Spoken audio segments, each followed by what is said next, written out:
नमस्कार साथियों, मेरे YouTube चैनल पर शिक्षा विभाग से संबंधित नवीनतम अपडेट्स पाने के लिए सब्सक्राइब कीजिए, बेल आइकन को प्रेस कीजिए और ऑल नोटिफिकेशन को ऑन करके रखें, जिससे नवीनतम अपडेट्स आपके मोबाइल पर तुरंत मिल सके।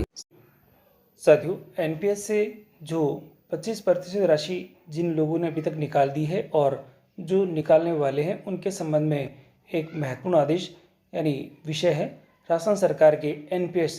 अंशदाताओं के लिए आंशिक प्रत्यायन की सुविधा समाप्त किए जाने के क्रम में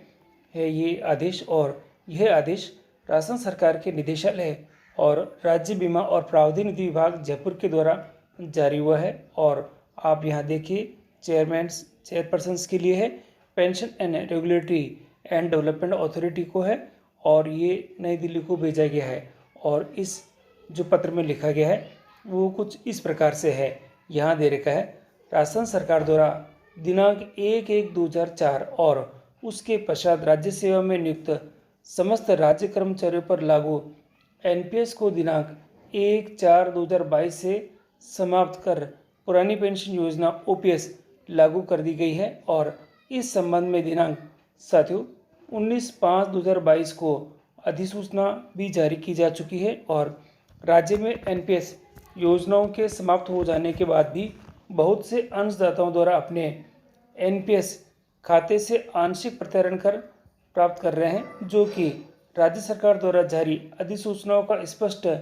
उल्लंघन है। साथियों, ये जो 25% राशि निकाली जा रही है ये इसके अकॉर्डिंग उल्लंघन माना गया है। और इस संबंध में राज्य सरकार द्वारा संदर्भित परिपत्र द्वारा जारी करते हुए यह साथियों राज्य के पूर्व NPS अंशदाताओं को यहाँ बिल्कुल क्लियर लिखा हुआ है कि इस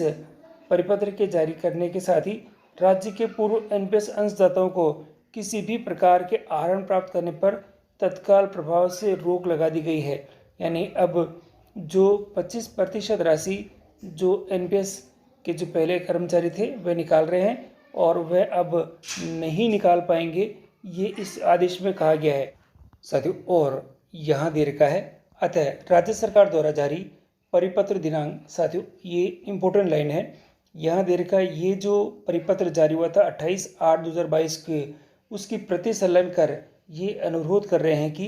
राजस्थान सरकार के पूर्व NPS अंशदाताओं के लिए NPS से आंशिक आहरण प्राप्त करने की सुविधा पर तत्काल प्रभाव से रोक लगाते हुए NSDL को इस संबंध में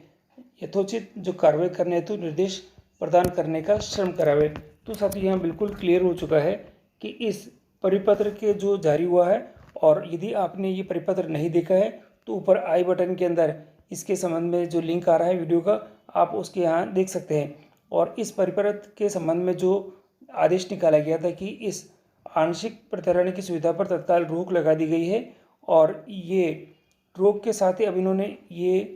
एक रिक्वेस्ट करी है कि NSDL को कि इस संबंध में इस परिपत्र को ध्यान में रखते हुए यथोचित जो कार्रवाई है आप करने का श्रम करावे। और ये जो 25% की राशि जो निकाल रहे हैं कर्मचारी, उनको आप यहाँ पे रोक लगाएं। तो ये एक जो निवेदन करा गया है और इसके संबंध में ये जो आदेश दिखाई दे रहा है। अब यह देखना है साथियों कि जो इन्होंने रिक्वेस्ट भेजी है आगे, तो उसके संबंध में जो अब क्या रिप्लाई आता है और क्या इसके संबंध में ये एक्शन लेते हैं, और ये जो राशि निकाली गई है क्या इन राशि को वापस जमा करवानी पड़ेगी, या इस आदेश के साथ ही जो पुराने कर्मचारी जिन्होंने राशि निकाल दी है और अब तक जिन्होंने निकाल दी है उनको छूट मिलेगी या नहीं। तो साथियों इस संबंध में और भी अपडेट पाने के लिए आप हमारे चैनल पर बने रहें, और चैनल पर यदि नए हैं तो चैनल को सब्सक्राइब कर लें, जिससे कि इस प्रकार के जो अपडेट हम आपके लिए लेके आते हैं आपको सबसे पहले प्राप्त होते रहें।